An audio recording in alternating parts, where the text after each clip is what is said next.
Hello out there in BookTube land. Hope you're all doing well and hope you're safe and sound after all these terrible floods that have been happening. We had a few bad ones ourselves here. Happy Summer of Sport, everybody. See, the reading event Summer of Sport, where we read books related to sports as told by the title. Let's get right to it, shall we? First up, this book actually came out a couple months ago. I've been saving it up for this event. It's called It Happened, a uniquely lucky life in sports television. It's a memoir by a famous sportscaster named Jim Lampley. You know, this man has been an important part of my whole life.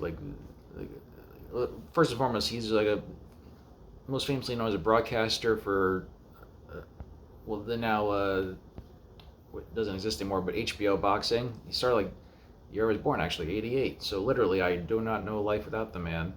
And he was the head broadcaster for 30 years. Man, what an incredible life! Like he has such like a deep past in like sports broadcasting, which I didn't even know before I read this. So I have to explain what's with the tablet because I don't own a copy of the book. I have the audio book, which is narrated, of course, by Jim. And I've said many times on this channel that I love memoirs narrated by that person. And I know a lot of you out there in BookTube land have said the same thing. So I was gonna own a copy of the book too, but I'm gonna wait till it goes down in price because I remember when it came out, I see it on the shelf. I'm skimming through the pages, and there were no photos in it. I'm like, almost that kind of confused me a little bit. And you have such an incredible life in the decades of history, and there was like two photos in the whole book. So I'll buy a copy of the book when it goes down in price. So right now I just have the audio book, and since there were no photos in the book, I went on Google. I took some photos to show you all, so you have some little context to what I'm about to say. Worth noting too, I think around the time this book came out too, a couple months ago, there was a tag going around. I forget exactly what tag, but one of the questions was like, do you look ahead at release schedules? And pretty much everyone said, no, I just go out and see what's on the shelves. And I'm the same way, and I can kick myself for it now because I had no idea this book was even coming out until I saw it on the shelf. And I go online, I was just curious if he's doing any book signings. He was in my home state in New Jersey. I missed the signing by 2 days. I kid you not, exactly 2 days. I'm going to kick myself. I would have loved to have met the guy and got a signing of the book. So, let's see. If I can find photos or clips of it, put it in the description box below. There's an independent bookstore in the northern half of the state. It's called Bookends. It is like the premier place to go. Like any authors, celebrities, whenever they do a signing, if they come to my home state, they always go to this place, Bookends. If I find something related to it, I'll put it in the description box below for you. So first off, let me tell you a little about Jim. I'll tell you a little about his life, and then I'll end the video getting all sentimental and sappy for you. For all my personal connection. All right, so Jim, his life career, it goes back to like the 1970s, like out of college. This is a common theme. This is a testament to how good he was. Jim was at the forefront of a lot of new things happening in the world of like sports coverage. So if you go back to, he's fresh out of college, a couple years removed, and he gets a job for the top network at the time, ABC Sports. There we go. A little young Jim there in the 70s. Like ABC Sports, they had this idea. They wanted to take a college-age student and put him on the sidelines covering college basketball. Not basketball, well, basketball too, but mainly a college football, excuse me. The Jim's covered, I meant to say college football, but Jim's covered everything. But no, he got hired to cover college football. Right along the sidelines. That was the look back then for ABC Sports. They had like the gold jackets. And it's worth saying too, like ABC was the king of sports back then. They still are, but like, they don't air this stuff for free on the network television anymore. You got to watch a lot of these sporting events on a cable network that ABC owns. You may have heard of it. It's called ESPN. There you go. Moving up in the world. Let's get some more photos of him there. Oh boy, here's one. Look at that hair. Yeah. You tell me the blue jacket, see the Olympic rings in the background? Well, over the course of Jim's career, he covered a record 14 Olympic Games. Yeah. The guy was clearly the go-to guy. He knew what he was doing. So he is a fresh out of college. He's working for ABC Sports. And it's fascinating too, like sports television was growing at the time. Like he tells stories about how ABC started covering a lot more obscure sports, like surfing. It's the 1970s. This was obscure back then, and they went out to Hawaii to cover the first like Ironman competition. Like they couldn't believe it. Like people that in one race they swim, ride a bike, and run all so many miles in one race. Like nobody ever heard of this. They couldn't believe it. So they flew out to Hawaii to cover that event. There's another photo. I was Googling photos of Jim back in the day just to show you. Here he is with the two tennis legends. You have Arthur Ashe and Billie Jean King. There's a whole chapter in the book about Arthur Ashe and just how much Jim just admired and respected him so much. So, yeah. But as I mentioned, he's first and foremost known for HBO boxing. Let me sort of how that comes about. He's working for there was a new management at ABC Sports. And so it's like Jim was on the trajectory working his way up. The new management comes in. They say, nah, they're not going to honor anything that Jim had worked for, any deals they had in place. So to get Jim off the books, they had him cover boxing. He's like, fine. Well, he loves boxing, so he'll give it a try. Well, he ended up being like the broadcaster for the king of boxing for 30 years. So it kind of worked out in the end. Like it's quite an appropriate title. Like a uniquely lucky life. Yeah, remember how things work out sometimes for you, even when they don't go according to plan. So, like I said, HBO boxing, they were the kings for 30 years. They opened in 1988. They closed down in 2018. You know, nothing lasts forever. You know, this time streaming is coming along, like new players in town, and also boxing is just not what it used to be. So nothing lasts forever. But man, for 30 years, HBO boxing was the king. And so you had two main broadcasters, like Jim's at the front center. This other photo. There's another man, Larry Merchant right here. Whoops, them in the old days. So these two are the focal points. And also there was a third man at all times too. The third man was usually a former fighter. And no matter who they got, there were always so many great ones. Like this photo I'm showing you now. This one. Right there, that's Emmanuel Stewart, legendary trainer, and like great on the mic. Legendary trainer. I think he trained like 20-something world champions. Like he has like his one of the more famous boxing gyms in the nation, the Crunk Gym in Detroit. Yeah, he's passed away a few years ago now too. You know, Lord, his incredible commentary. Also, and like the other names that came over the year too. This is a more recent one toward the end. If you watch ESPN, you might be familiar with this guy. That's a young Max Kellerman. Max Kellerman, he got his big break in HBO boxing. He was amazing. He came in toward the end there. He's not a former fighter. He's still like a broadcaster and journalist. Yeah. When HBO closed down, he moved down to ESPN. He got his own show. He did very well for himself. I'm a big fan of that guy. Also, I'll show you one quick photo. One guy who I grew up watching, I love the most, former heavyweight champion of the world, Big George Foreman. Matter of fact, I meant to say earlier, the title of the book, I mentioned the title is called It Happened. That's Jim's most famous call that he ever made on the broadcast. If you're a big boxing fan or a fight fan, you know what that means as soon as you see it. But it's forever tied to George Foreman. And let's see, may as well tell you the story now. So, George Foreman, whoops. Close the app while I'm opening this up again, I'll tell you. So George Foreman, that's a legendary boxer. Funny story with him too. George Foreman passed away a few months ago. Even like I tell people, like, you know who George Foreman was? They say no. They ask him, do you know the Foreman Grill? Like the George Foreman Grill from the 90s. They go, oh yeah, that's the guy. I didn't even tell him first and foremost that he was a boxer. I tell him about the grill. That's how most people know him. Yeah, what a great heavyweight. Like, he was the champ. Muhammad Ali beat him. The Rumble in the Jungle in Zaire back in the 70s. That was Ali's big comeback.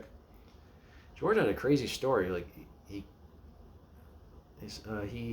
essentially he was like a born again. He became like a born again Christian, and like he left boxing, became a preacher, and completely changed his persona in his whole life.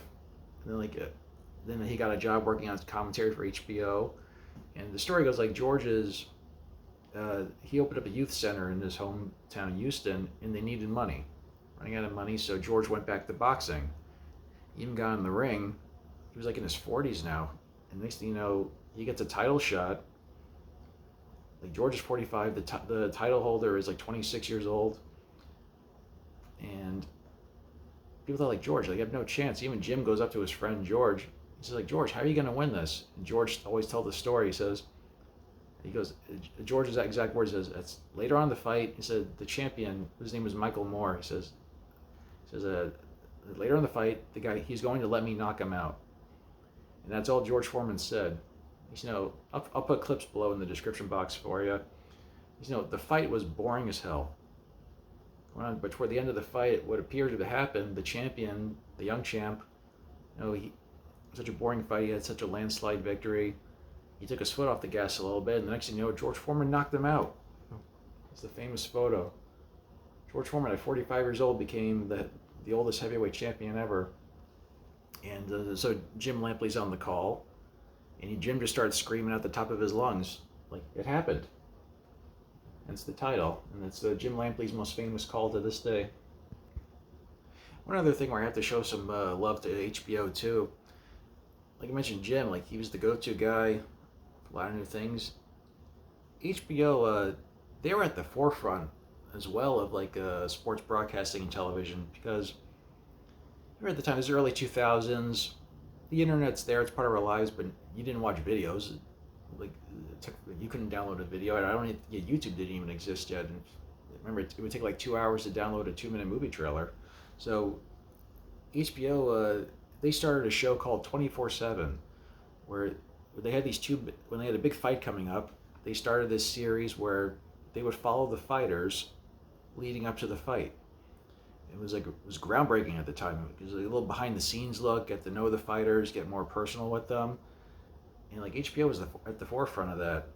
Of course, Jim, Larry, and everyone else leading the way. And nowadays, it's expected of you to give a peek behind the curtain. It's almost part of the gig now. But yeah, the HBO really pioneered that in the really early days of the internet, before the internet was a thing, and we were still watching television. Okay, now if you'll excuse me, allow me to get sappy and sentimental here for a moment. Okay, especially an adult now, I've really grown to love and appreciate Jim even more. You think of it in this context. He's covered fighters for 30 years.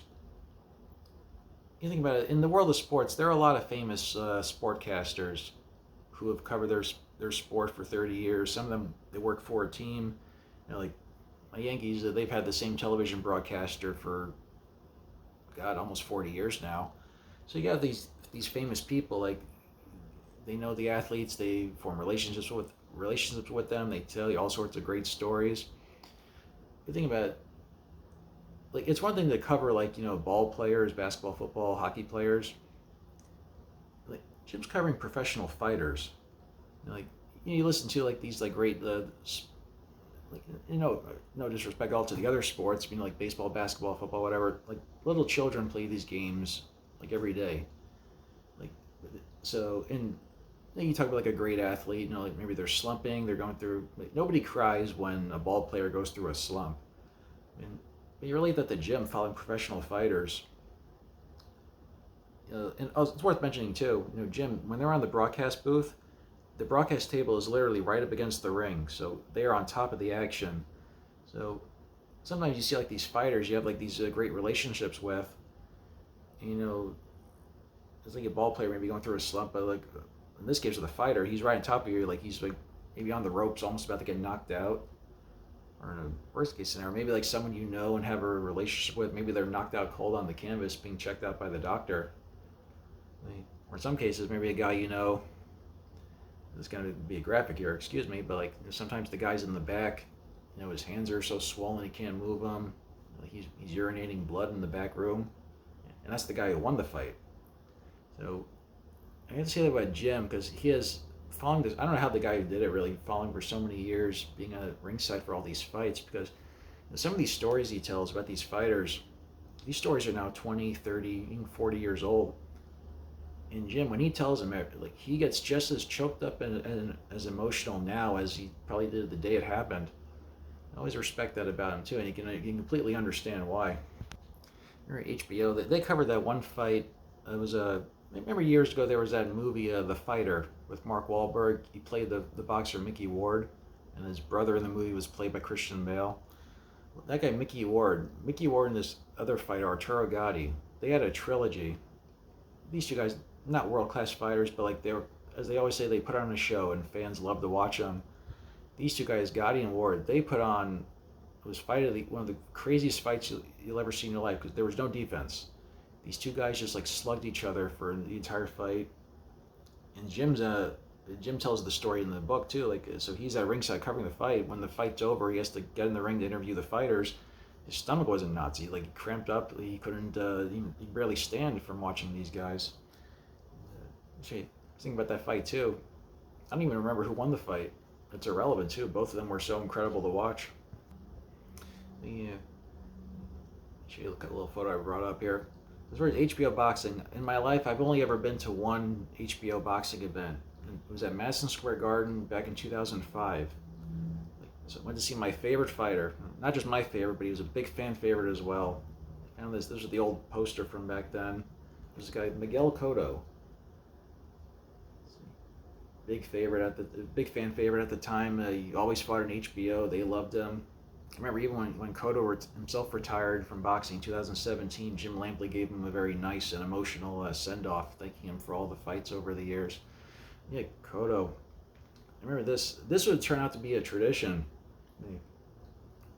This was the first of, like, he just became champion at the time, and like I said, this is the first of what became a tradition. Like, he always fought in New York City the weekend of the Puerto Rican Day Parade. And so that was the fight I went to back then. It was fun. Fantastic atmosphere. Remember the big promotion behind this fight, the guy he fought, Abdullah, that's the guy's name. Anyway, this guy Abdullah, he beat Cotto in the Sydney Olympics. It was like they're professionals now, they're back in the ring. And Cotto beat the hell out of the guy in the fight. Yeah, Cotto, like, I've been watching him for years too. I gotta get a little taste of what Jim's going through, because you watch your favorite fighters through the ups and downs, the wins and losses, and then they win, they lose, they come back and win again. And, yeah, I remember one fight with Cotto, like, they put him in, an opponent of his got hurt at the last second, so they brought in another fighter, and usually when that happens, they're just getting whoever's available. It's not like they're not getting any quality opponent, and the fight's usually boring as hell and over very quickly. Like, Cotto was on his ass early on in the fight. Next thing you know, like, they're trading, like, him as the replacement opponent, they're slugging each other. Next thing you know, Cotto had to dig deep down, and he pulled through, and then he ended up knocking his opponent out, winning the fight. Like, God, that was, imagine being Jim Lampley being at ringside to watch this emotional roller coaster. Anyway, this is just a random photo I found too. I remember Cotto, I said he used to fight in New York City the weekend of the Puerto Rican Day Parade all the time. So this is actually from this year, to celebrate the 20th anniversary of the fight I just mentioned that I went to celebrate the 20th anniversary of his first fight in Madison Square Garden. He was at the Puerto Rican Day Parade recently. There he is in the black shirt. And these two guys are also fighters too. You can probably tell by the guy holding the title belt. There we go. Great guy, still beloved around here. Anyway, let's wrap this up there, folks. I didn't think I would go on this long, so if I find some great clips, I'll put them in the description box down below for you. Give you a little insight, a little more insight into Jim. Like, you can see him cry and get emotional about all the stories I've been talking about just now. Anyway, let's wrap that up. Close that there. Happy summer of sport, everybody. Enjoy the rest of your summer. It'll be over before you know it, so enjoy it. Take care.